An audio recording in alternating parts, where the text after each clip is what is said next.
Au Parlement européen, avec Laurence Trochu, Guillaume Pelletier et Nicolas Bay, vos élus français membres du groupe des conservateurs et réformistes européens, ECR, nous nous battons pour sauver l'agriculture française et refuser l'adoption du traité de libre-échange avec le Mercosur. Soutenez notre action en signant notre pétition sur stop-mercosur.com. Cette publicité est financée par le groupe des conservateurs et réformistes européens, ECR. Ligne droite, vue de haut. Liselotte Dutreuil. Dans les années 90, plus de 1500 jeunes filles ont été exploitées à des fins sexuelles par des gangs pakistanais. Si cette affaire de masse a longtemps été étouffée par les pouvoirs politiques et médiatiques en place, il semble qu'aujourd'hui cette ombre refasse surface, en grande partie grâce à l'intervention d'Elon Musk, qui s'est récemment offusqué sur son réseau social X. Si on peut lui attribuer ce coup de pied dans la fourmilière, il n'est néanmoins pas le premier à se pencher sur cette affaire. Que s'est-il réellement passé ? Comment expliquer une telle omerta pendant des années ? Qui sont les responsables directs mais aussi indirects ? Avec nous pour en parler ce matin, François Bousquet, rédacteur en chef de la revue Éléments, directeur de la Nouvelle Librairie, et Philippe Prigent, avocat au barreau de Paris, qui donc tous deux se sont penchés sur ces affaires de viol. Merci d'être avec nous ce matin. Est-ce que vous nous entendez bien ? Oui, bonjour Liselotte. Merci donc d'être avec nous ce matin, mais aussi de vous être penché sur cette affaire. François Bousquet, si je ne m'abuse, on va commencer par vous. Vous étiez déjà intéressé à ce qui s'est passé justement en Grande-Bretagne dans les années 90. Est-ce que vous pourriez reposer le cadre et nous expliquer en détail quels sont les faits ? Les faits sont flous, obscurs, parce que c'est un énorme trou noir. Il y a quasiment aucune enquête nationale qui ont été diligentées en Angleterre et au Pays de Galles. Enfin, si, il y en a une qui a duré entre 2015 et 2022, qui a auditionné 7500 témoins. Le rapport final qui a été remis en 2022 comporte 2 500 000 pages, mais ce sont les abus sexuels sur les mineurs dans leur globalité, puisqu'on parle de ce rapport qui a été dirigé par une travailleuse sociale et un professeur qui s'appelle le professeur Alexis G, qui est le rapport de référence, le rapport Princeps en quelque sorte, qui a été remis en 2022, aborde tous les cas d'abus sexuels de mineurs, dont la pédophilie en ligne, dont les affaires de pédophilie dans l'église, mais aussi les grooming gangs, donc les gangs pakistanais dont on va parler.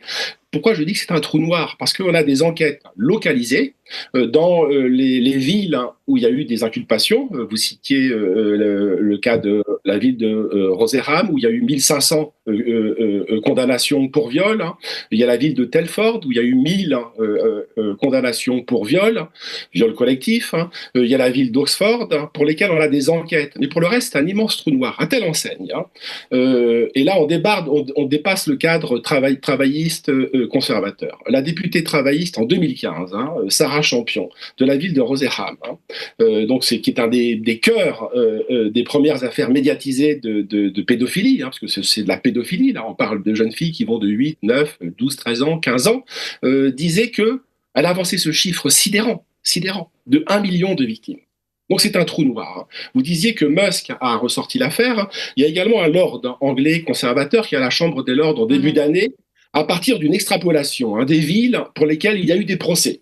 Je dis bien que pour les villes où il y a eu des procès. Une extrapolation à l'échelle de l'Angleterre et du Pays de Galles, on arrive, selon lui, à 250 000 victimes. Donc on a affaire à des viols de masse. À la fin des années 2010, The Independent, qui est un journal britannique, avançait le chiffre de 76 000 victimes. On ne sait absolument pas, moi ayant travaillé le sujet, à partir de ces archives de l'horreur que constitue le blog, enfin pas le blog, le site de F de Souche, puisque F de Souche recense depuis 10 à 15 ans toutes ces affaires, je me suis plongé là-dedans avec un rédacteur d'Éléments, et on est à la fin des années 2019-2020, on se dit mais c'est pas possible, ce sont des dizaines de milliers de viols, partout le même scénario, des gangs de Pakistanais qui séduisent des jeunes filles, qui les rendent accros à la drogue, au crack, à l'héroïne, à l'alcool, qui les tabassent et qui les livrent à un proxénétisme clanique, familial, pakistanais.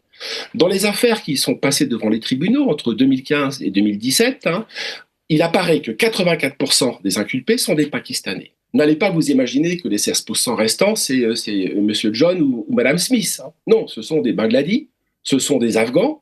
Désormais, on est en train d'apprendre que c'est également des Africains de l'Est. Ce que cette population a en commun, donc je dis bien 84% de Pakistanais, alors qu'ils représentent 7 à 8% de la population globale anglaise. Vous voyez l'écart, c'est que ce sont des musulmans. Pourquoi cible-t-il ces jeunes filles ? Pour plusieurs raisons. Une raison que la droite ne veut pas voir, hein. Ce sont les enfants sinistrés de la working class blanche britannique, sinistrés par des années de thatchérisme et de blairisme, au nom d'un social-darwinisme, qui a mis sur la touche les perdants de la financiarisation d'Angleterre, qui est devenue une des plus grandes places boursières au monde. Mais ça a eu un prix, ce sacrifice.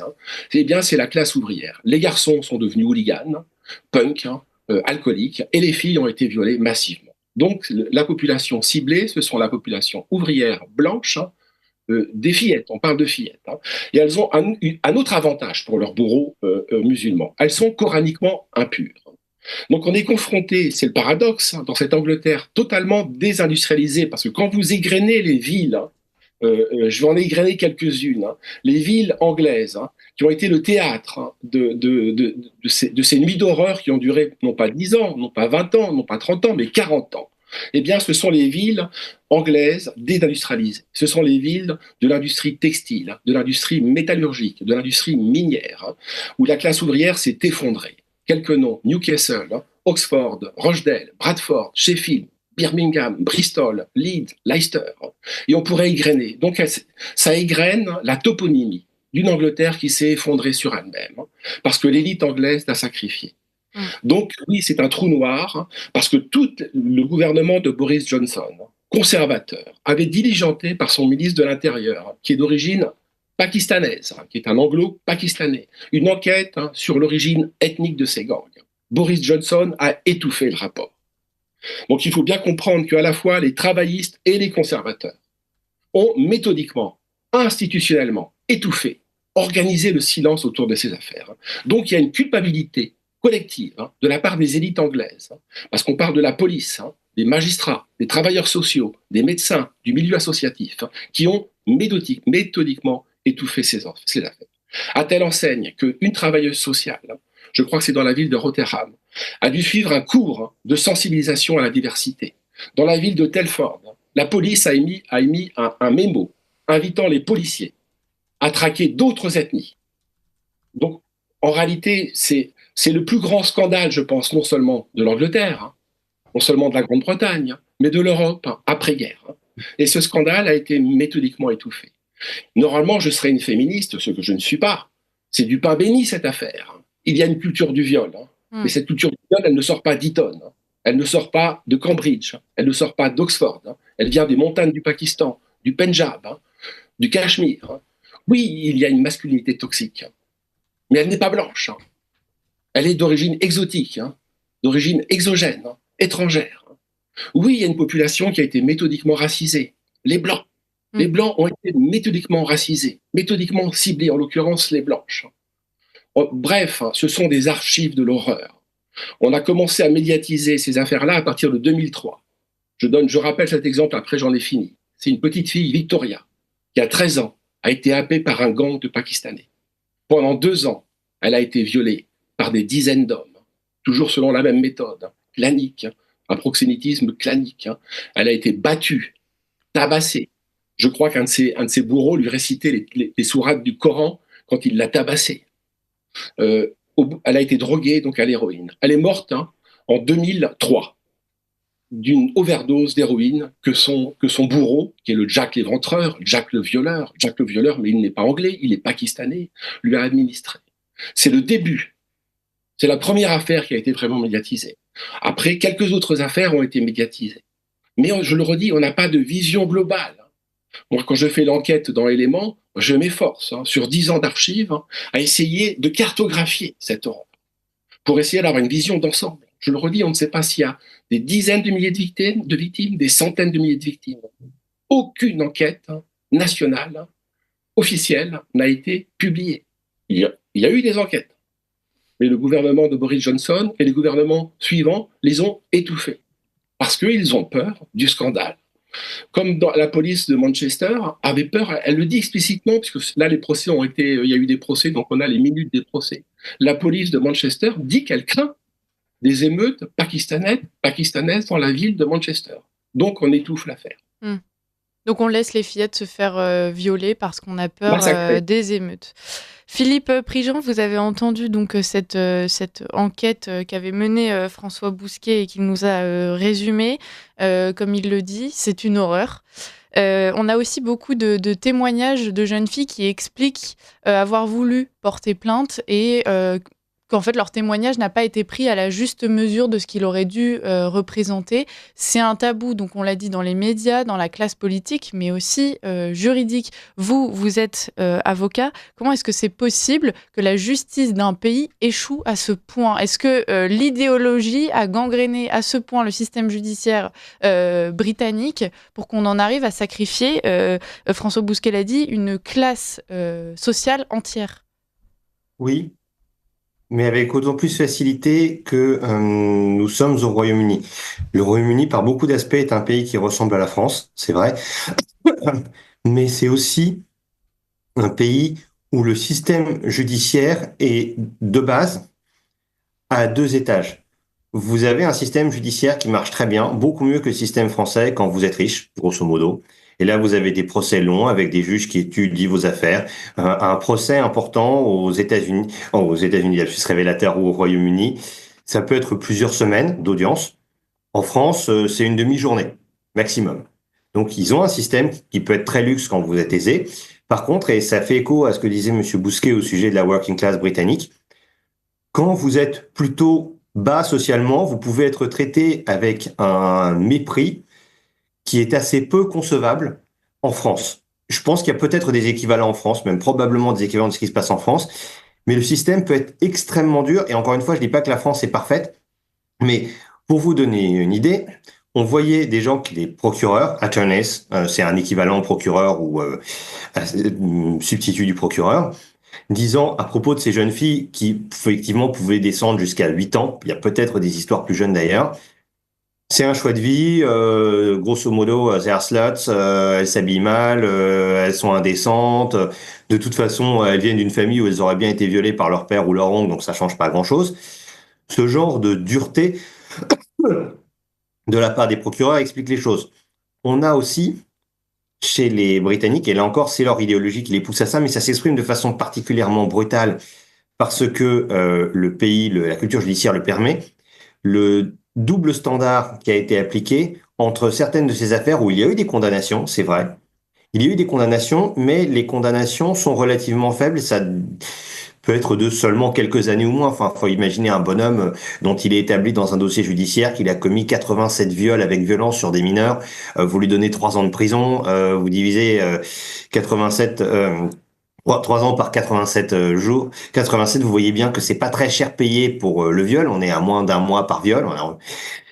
C'est pourquoi? Parce que il fallait pas mettre de tension raciale, c'était clairement idéologique.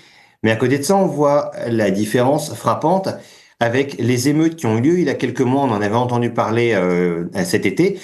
Et les émeutes ont massivement eu lieu parce que les Britanniques, dans ces villes-là, parce que les émeutes ont eu lieu dans les villes où il y avait des gangs de violeurs pédocriminels pakistanais. Ces émeutes ont eu lieu en protestant contre le système judiciaire britannique. Et en disant, regardez, les sanctions sont extrêmement faibles, ou la plupart du temps, les affaires sont étouffées. Ce que vous mentionniez au départ, les policiers refusent de prendre les plaintes, ça va même plus loin. Parce qu'en réalité, il y a des cas où les policiers, semble-t-il, pour ça que le refus d'enquête de la part de l'équivalent du parquet britannique est assez troublant, mais il semblerait qu'il y ait eu des cas où les policiers aient donné des informations aux violeurs pour leur permettre de faire respecter la loi du silence. Il y a des cas où les victimes ont été menacées, certaines ont été appréhendées, semble-t-il, en leur disant vous êtes en état d'ivresse, en état d'ébriété. Bah oui, forcément, vous l'avez droguée à l'héroïne, elle n'est pas à 100%. Enfin, en même temps, c'est une victime.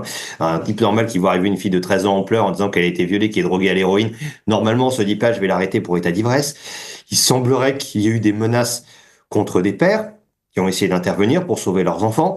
Et effectivement, vu le système judiciaire britannique, quand le représentant du procureur vous menace, vous voyez bien qu'il faut vous taire parce qu'ils peuvent vous donner des peines très lourdes. Et on aboutit à l'autre aspect frappant, le double standard du système britannique, et là, au point auquel la justice britannique s'est retournée contre son propre peuple, puisque les sanctions infligées aux émeutiers ont été très brutales. On a beaucoup d'histoires de gens qui, pour de simples émeutes, je dis pas que c'est bien, et même parfois des faits qui n'ont pas l'air très graves pendant les émeutes, sont sanctionnés plus lourdement que des violeurs. Je ne suis moi-même pas favorable aux casseurs, je pense que nous ne sommes pas, mais bon, même un type qui met le feu à une poubelle, c'est pas la même chose que 87 viols sur des mineurs de 10 à 15 ans. Enfin, faut rester raisonnable quand même. Et là, les sanctions infligées par le système britannique ont été d'une remarquable sévérité. Et on a vu le point auquel ce système britannique, par idéologie, c'est leur justice, c'est leur juge qui clairement autorise ce genre de choses. Mais, pardon, ça va un peu plus loin parce que, et des deux côtés, il y a eu des décisions de couvrir et d'empêcher les poursuites.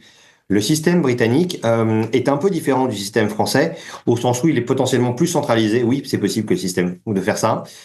Il y a, et c'était le poste de l'actuel Premier ministre britannique Keir Starmer, un poste de Director of Public Prosecutions, qui est une sorte de coordinateur général de la politique pénale. Il a un rôle qui est un peu plus fort que celui en pratique du bras droit du ministre de la Justice en France qui est chargé de ça et qui décide vraiment de la politique pénale à l'échelle d'un pays. Lui et tous ses subordonnés ont accepté et à chaque fois qu'il y a eu de nouveaux Directors of Public Prosecution, certains étaient des Tories, des conservateurs et pas seulement des travaillistes, à chaque fois l'idée a été on va étouffer, ce qui veut dire que effectivement le système judiciaire est profondément vérolé, mais qu'il est vérolé avec le soutien des élus. Je voudrais revenir brièvement sur le soutien des élus, parce que dans ce que vous dites, il y a d'une part la vieille tradition anglaise de mépris du peuple, on massacre les boers, on massacre les Indiens, on massacre les Sri Lankais, on massacre les Irlandais, enfin autrement dit, on massacre les Anglais eux-mêmes lors de toutes les manifestations qui ont été réprimées au XVIIe, au XVIIIe, au XIXe, au XXe siècle. Voilà. Donc voilà, la justice anglaise est très forte quand il s'agit d'attaquer les faibles. Il y a par ailleurs un véritable communautarisme aussi dans l'organisation en fait de la vie civile. En Angleterre, contrairement en France, on peut avoir une communauté qui, en tant que communauté ethnique, obtient des représentants dans les conseils municipaux et qui, en tant que communauté ethnique, du coup, fait attribuer des places à des fonctionnaires, y compris dans les commissariats, y compris dans les rouages de la justice. Et donc, les Indo-Pakistanais se sont retrouvés, dans certains cas, dans des postes où ils étaient susceptibles d'influencer les décisions, y compris les décisions de justice, puisque si je ne m'abuse, dans au moins 2 des villes que citait tout à l'heure François Bousquet, c'est à des Indo-Pakistanais qu'on a confié le soin de la réforme des services sociaux ou le soin du suivi des condamnés indo-pakistanais dans ces affaires-là. Alors, vous avez raison, mais c'est malheureusement beaucoup plus grave que ça. Ce que vous dites est tout à fait vrai, mais l'ampleur des cas, l'ampleur des affaires fait que forcément, il y a beaucoup de... Je vais dire les choses de façon directe, mais enfin, comme on a vu ce que donnait la loi du silence, je pense qu'il faut dire la vérité. Il y a beaucoup de Blancs qui ont vu ce qui se passait, qui n'ont rien fait et qui ont couvert. C'est-à-dire que oui, il y a une communauté indo-pakistanaise pas pakistanaise, une communauté indienne, parce que les deux se détestent en plus. Hein. Des résultats d'une longue histoire. J'aurais tendance à dire, si vous voulez... Une longue histoire issue grâce à Lord Mountbatten et à sa partition absolument débile de l'Empire des Indes. C'est vrai, mais ils se détestaient quand même un peu avant. L'un des pires génocides de l'histoire de l'humanité est quand même la prise de contrôle par les Moghols du nord de l'Inde. On est quand même à de l'ordre de 10 facilement plus de 10 millions de morts. Les musulmans indo-pakistanais ont une tradition assez brutale, hein, historiquement. Hein. Mais pour en venir à ce que je disais, si vous voulez donc enquêter sur des Pakistanais, mettez probablement un Indien. C'est là que vous avez probablement les meilleures chances d'avoir des résultats. Parce que comme les bons hommes se détestent, normalement, il aura peut-être envie d'enquêter. Mais là-dessus, à part cette boutade, encore que ce serait une question à envisager, si j'étais procureur britannique, je me poserais vraiment la question des Indiens sur l'affaire. La population d'origine autochtone a vu ce qui se passait et a couvert. Ça va malheureusement bien au-delà du communautarisme dans l'explication des comportements individuels. Vous voyez la façon dont les juges ont jugé. Les affaires, ils font preuve d'un laxisme absolument extraordinaire. Hein. Encore une fois, vous avez un type qui a commis des dizaines de viols pédocriminels, on se retrouve à 3 ans de prison. Enfin, c'est une plaisanterie de ce genre de choses. 3 ans de prison, c'est une condamnation pour cambriolage, mais pas pour des viols. Même en France, on essaie quand même d'être un peu plus sévère, c'est vous dire. Donc, ça va plus loin parce que malheureusement, il semblerait que ça a été une politique institutionnalisée. Et c'était mentionné tout à l'heure par Monsieur Bousquet, il y a eu des ordres en réalité d'aller voir ailleurs. Il y a eu des choix conscients d'aller voir ailleurs et de fermer les yeux, en se disant, on va essayer de conserver de bonnes relations et on va pas entretenir le racisme. Mais ça a été un choix conscient de se dire, s'il y a des milliers, des dizaines de milliers, des centaines de milliers de filles qui sont violées et livrées à la prostitution, c'est pas grave, c'est un sacrifice à faire au nom de la diversité qui est notre force et de l'immigration qui est une chance pour l'Angleterre. C'est une chance pour la France, une chance pour l'Angleterre, c'est une chance pour tout le monde. Donc, ça va malheureusement bien plus loin que c'est un problème communautaire de se dire le Pakistanais ici ou le musulman ou le Bangladesh a fait partie du Pakistan au début, va couvrir les gens de sa communauté. Oui, bien sûr, ça existe. Oui, c'est extrêmement fort dans ces pays-là. Mais malheureusement, c'est beaucoup plus grave que ça. Ça veut dire qu'il y a un choix conscient de la part des majorités des gens qui ont pris les décisions, y compris les Directors of Public Prosecution successifs comme Keir Starmer, de se dire mais en réalité, ces filles qui se font violer, et aussi parce qu'elles viennent de la basse classe britannique qui est à peu près méprisable, hein. Wellington parlait de sa propre armée en disant rabble, racaille. Vous avez jamais entendu un général français dire ça à propos de ses propres soldats. Le mépris de classe s'est mêlé à l'idéologie favorable à l'immigration pour arriver à un cocktail absolument explosif où en fait, ce sont des blanches pauvres, donc en réalité, on s'en fout, sont totalement sacrifiables. Par contre, l'immigration, ça c'est une vraie chance et il faut absolument tout sacrifier pour éviter de donner des arguments à ceux qui se méfient de l'immigration. Vous avez des commentaires absolument surréalistes, il y a notamment un journaliste du Times qui, c'est son honneur, avait publié quand même un article dessus, un petit article après 30 ans d'abus, mais quand même, mais qui avait dit je m'étais fait insulter et j'avais très peur parce que je m'étais dit, mais vous vous rendez compte, si je publie cette histoire, ça va donner raison à tous les partis, enfin, tous les opposants à l'immigration. Alors, il aurait pu aller jusqu'au bout de sa logique en se disant, bah, si en fait les faits donnent raison à tes adversaires, bah, rejoins peut-être tes adversaires parce que visiblement c'est eux qui ont raison, donc il n'est pas allé jusque-là. Mais lui disait au départ, nous ne pouvions pas en parler et il s'est fait agonir d'injures au Times parce que si on voit cette histoire, mais après, c'est quand même très difficile de rester favorable à l'immigration, sauf à passer un cap à la Cohn-Bendit en disant en fait la pédophilie c'est un enrichissement culturel.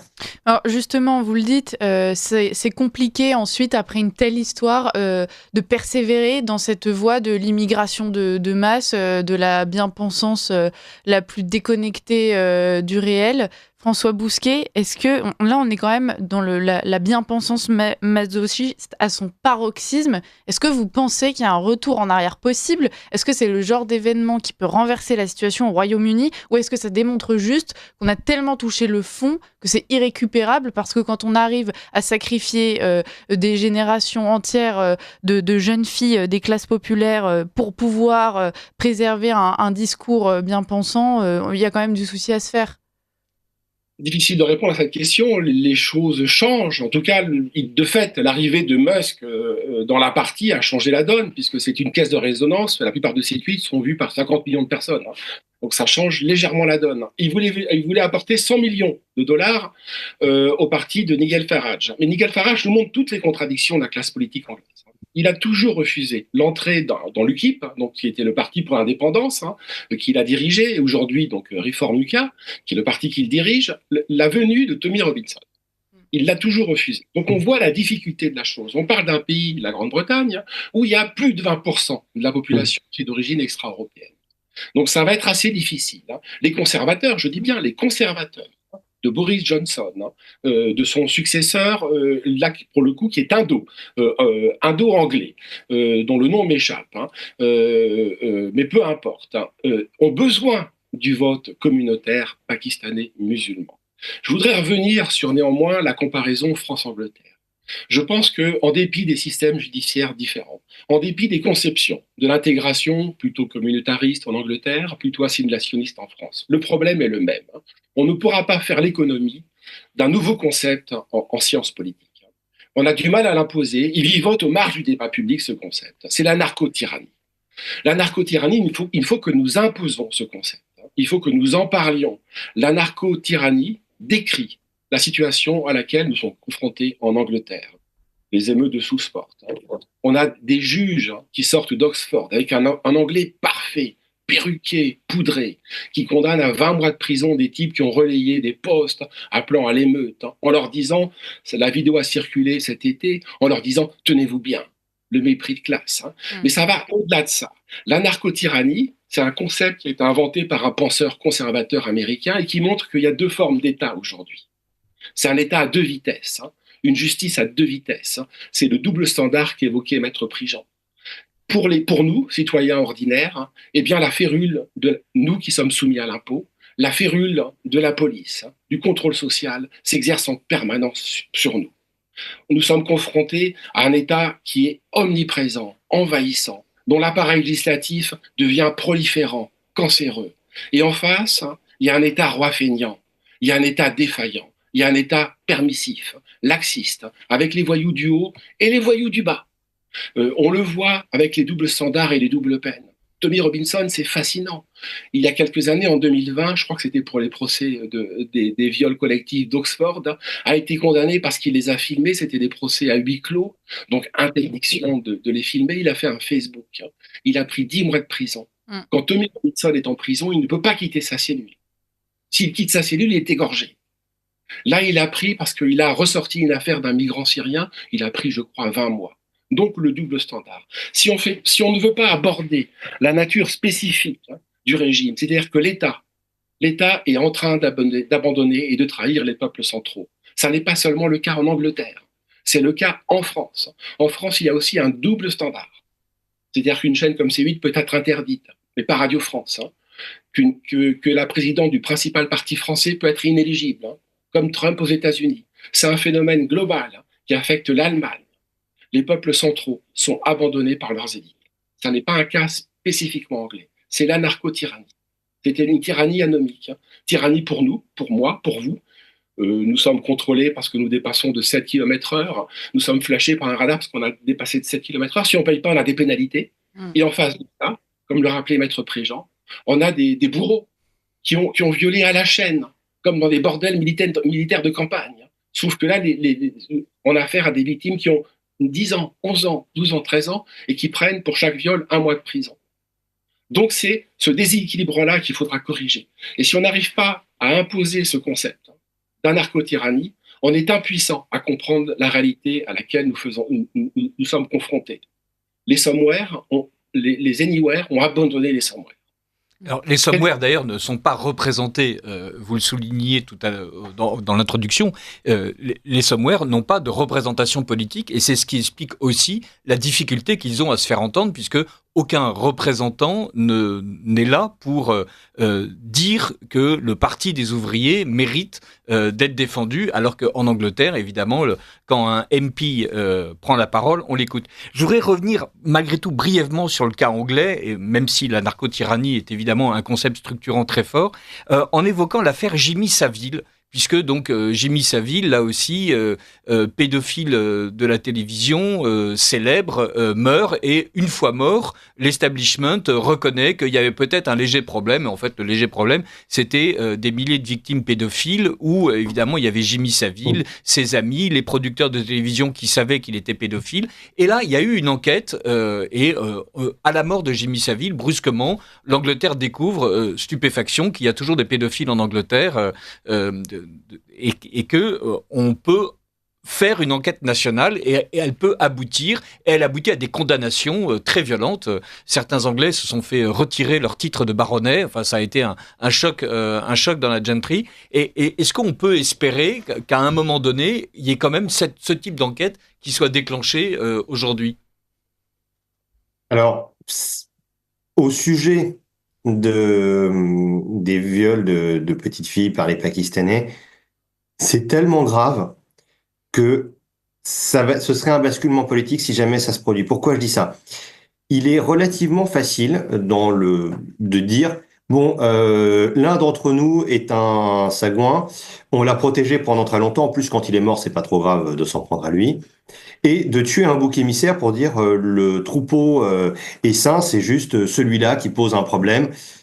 J'allais dire, c'est assez vieux comme le monde, de temps en temps, de lâcher un membre d'un groupe corrompu en disant, bon, c'est lui qui est coupable de tous les maux, même après sa mort, c'était encore de sa faute, donc on peut tout lui mettre sur le dos.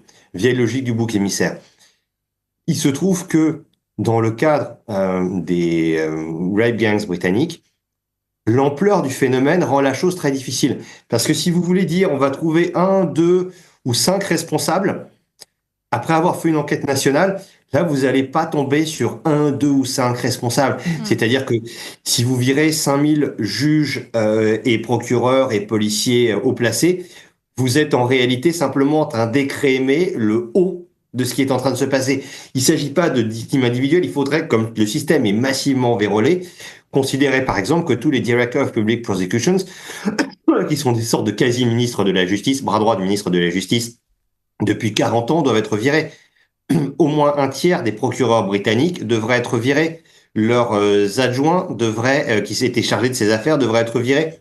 Les commissaires, l'équivalent des commissaires de police, devraient être massivement virés. Il faudrait se poser des questions sur les juges aussi, parce que vous regardez un juge et vous dites, bon, attendez, le bonhomme là, avec ses messages sur Facebook, ou alors Tommy Robinson, on se retrouve avec, au total, cumulé des années de prison. Par contre, le violeur, c'est pas grave, on lui a dit, tu comprends, t'as été victime d'une situation difficile, enfin, fallait pas, à un moment, si on fait vraiment une enquête, faut se poser la question mais attendez, faut virer les juges. Et là, c'est pour ça que ce genre d'enquête serait à la fois évidemment souhaitable, parce que l'ampleur du problème est catastrophique, et l'existence même d'un refus d'enquête est un aveu que c'est beaucoup plus grave que ce qu'on dit, parce que sinon il suffirait de dire, bah allez-y, on fait une enquête, on verra bien que c'est une baudruche. Mais ça signifie qu'il y aura une résistance extraordinairement forte de la part du Labour et aussi probablement du parti conservateur, justement parce que comme ils ont tout couvert, ils ont tout intérêt à faire taire l'affaire. Le seul parti qui a peut-être un intérêt, mais il n'a pas gagné, il n'est pas au pouvoir et il est encore assez loin, qui aura un intérêt à faire sortir l'affaire, c'est celui qui n'est pas compromis dans l'histoire, c'est le Reform UK de Nigel Farage, mais pour tous les autres, y compris par exemple les Tories britanniques, attendez, vous avez été au pouvoir pendant plus de 10 ans alors que ces viols avaient lieu. Pourriez-vous nous expliquer ce que vous avez fait? Et Merci. si vous permettez simplement, En quelques secondes, François Bousquet. on s'imagine que l'affaire ont cessé. Tous les travailleurs sociaux qui ont été des lanceurs d'alerte disent que ça continue, disent que ça s'amplifie. Donc on en est vraiment très très loin. Effectivement, on va continuer de toute façon à vous donner la parole à vous et puis aux autres personnalités qui tentent justement de libérer ce genre de sujet. On peut au moins se réjouir que cette affaire refasse surface aujourd'hui après des années et des années d'omerta. Merci beaucoup François Bousquet d'avoir été avec nous. Je rappelle que vous êtes rédacteur en chef de la revue Éléments et directeur de la Nouvelle Librairie. Merci aussi Philippe Prigent, vous êtes avocat au barreau de Paris. Merci à vous Richard Desèze. C'est terrible et on va continuer à suivre cette affaire de près. À très bientôt.